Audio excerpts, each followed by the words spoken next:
Hello, my IBMOR brothers. Back again. And we have more economic news.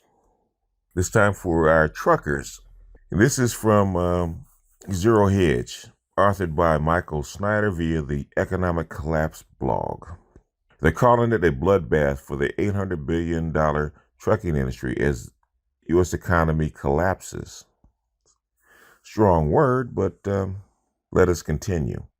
The U.S. trucking industry has not experienced a downturn of this magnitude since the last financial crisis. And this is one of the clearest signs yet that the U.S. economy is steamrolling into a severe economic downturn. When economic activity is increasing, the trucking industry sees rising demand for their services, and freight rates tend to go up. That is precisely what we witnessed in 2018, and truckers were hoping for more of the same in 2019. But when economic activity is on the decline, thanks Donald Trump, the trucking industry sees decreasing demand for their services and freight rates tend to go down. Unfortunately, the numbers that the U.S. trucking industry is reporting right now are absolutely abysmal. Freight rates have now fallen for 6 months in a row on a year-over-year basis, according to Business Insider. During the month of May, loads on the spot market fell by a chilling 62.6% compared to last year. My truckers will tell me if that is true. This year has been rocky for the $800 billion trucking industry. After a raucous 2018, 2019 has seen retailers and manufacturers moving less. According to the Cass Freight Index, freight rates have dipped year over year for 6 months straight. Loads on the spot market, in which retailers and manufacturers buy trucking capacity as they need it, rather than through a contract, have fallen by a chilling 62.6% in May year over year. The spot market is where we see the marginal changes in demand costs clearly. And what this is telling us is that we are already in a transportation recession. Of course, that is almost certainly putting it too nicely. According to one owner-operator, what we are witnessing right now is nothing short of a bloodbath. The earnings of big and small players alike are getting hit as factory activity continues to decline. The Lexington, Kentucky-based owner-operator Chad Boblett said some truck drivers are seeing a bloodbath. There has been a spate of trucking companies declaring bankruptcy this year too. The largest was New England Motor Freight, which was number 19 in its trucking segment. Falcon Transport also shut down this year, abruptly laying off some 550 employees in April. If demand does not start rebounding soon, really soon, we are going to see more trucking companies go bankrupt. And of course, it isn't just trucking companies that are licking their wounds right now. All modes of transportation are down compared to last year, and that is a clear indication that big trouble is ahead for the U.S. economy. According to Wolf Richter, the Cass Freight Index just suffered its largest drop since November 2009. Freight shipment volume in the U.S. dropped 6% in May compared to last year, the 6th month in a row of year-over-year declines, and the sharpest year-over-year drop since November 2009, according to the Cass Freight Index for shipments. The index tracks shipments of goods for consumer and industrial sectors across all modes of transportation: truck, rail, air, and barge. What a difference 1 year can make. Last year at this time, we were in the midst of a trucking boom, and as a result, orders for heavy trucks surged to record highs. In late 2017 and through summer of 2018, freight rates have been driven up by a capacity crunch in the trucking industry and a panic amidst shippers such as big retailers or industrial companies that need to get their merchandise across the country, that trucking companies won't be able to keep up with demand. I remember that in 2017. And shout out to Bridget. She actually talked about that in 2017, where there was a crunch. To meet demand, truckers went on a buying binge, ordering a record number of Class 8 trucks that now have entered service. But now that the trucking boom has turned into a trucking bust, we are watching orders for heavy trucks absolutely collapse. In fact, according to Zero Hedge, the number of new orders for heavy trucks in May was down a whopping 70% compared to a year ago. Preliminary North America Class 8 net order data from ACT Research shows that the industry booked just 10,800 units in May, down 27% sequentially, but also lower by an astonishing 70% year over year. Year to date, orders are down 64% compared to the first 5 months of 2018. This would not be happening if we had a booming economy. Last year, the cash freight index was showing robust increases month after month because economic activity was definitely rising. But now the cash freight index has fallen on a year-over-year basis for 6 months in a row because the U.S. economy activity is dropping. As I noted yesterday, nobody should be attempting to claim that the U.S. economy is in good shape at this point. All of the numbers are definitely pointing in the other direction. So what does all of this mean for average U.S. consumers? What it means is we should all be getting ready to go through another brutal economic downturn. I personally know some people who have already lost jobs, and a lot more job losses are coming. It doesn't matter if you have worked your tail off for years and have been the most loyal employee in America. When it comes time for heads to roll, it won't be the corporate executives with the fat paychecks that are let go. Someday soon, you may be called into the manager's office without any warning whatsoever and be escorted out of the building 15 minutes later. That is literally how fast it can happen. When things started to go bad in 2008, the economic dominoes began to fall very quickly.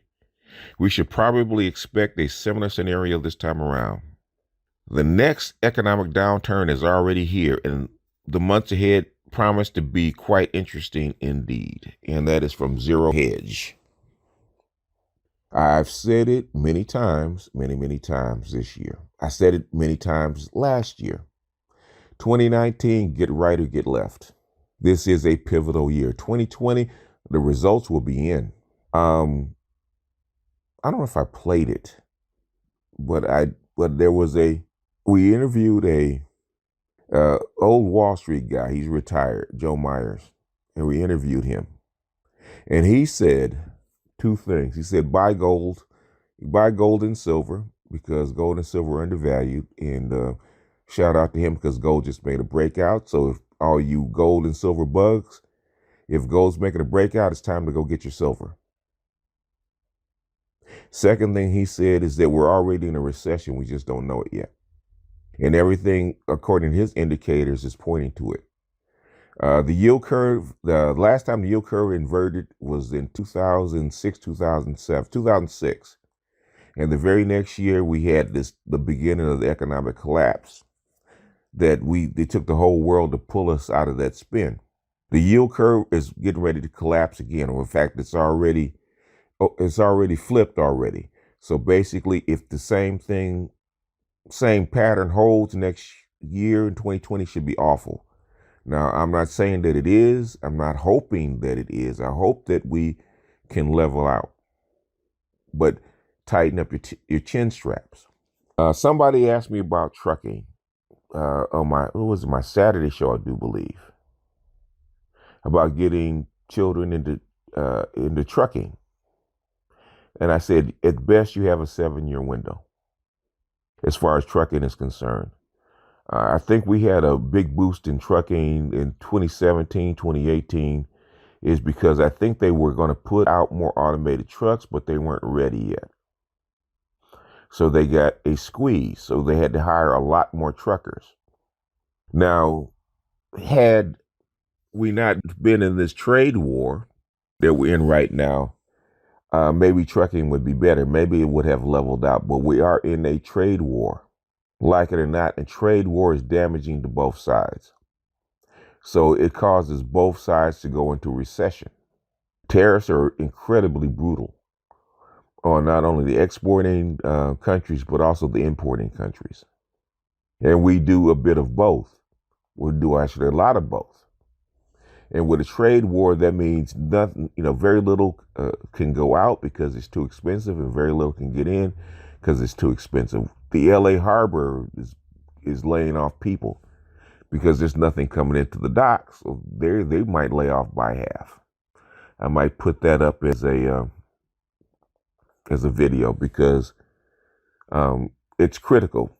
You might have a boost during Christmas, because normally if there's going to be a downturn, that Christmas is usually pretty good, because most people want to have one good Christmas before they have to face the music.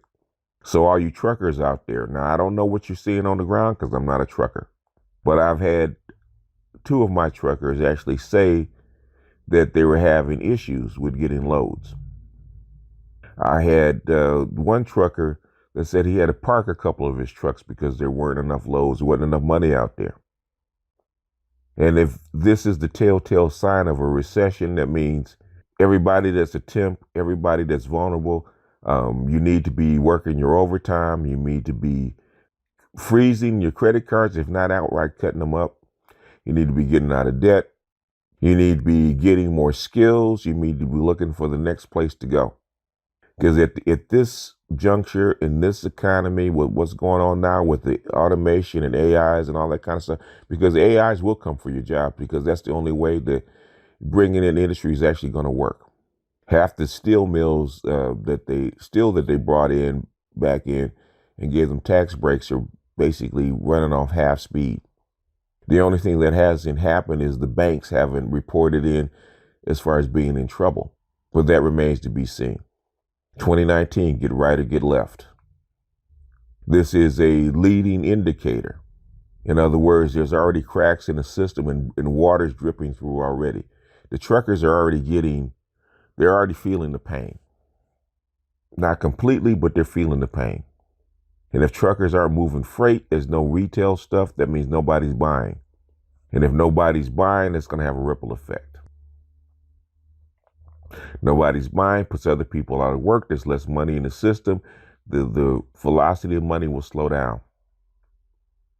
So whatever industry you're in, whether it's real estate, whether it's healthcare, whether it's retail, manufacturing jobs, government workers, all that stuff is getting ready to take a crunch.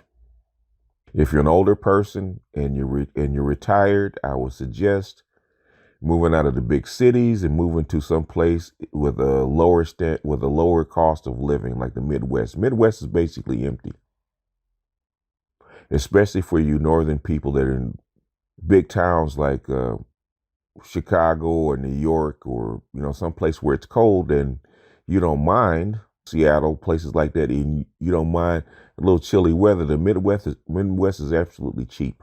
I know black folks don't like the Midwest because it can be a bit racist. But at this point, it's about survival.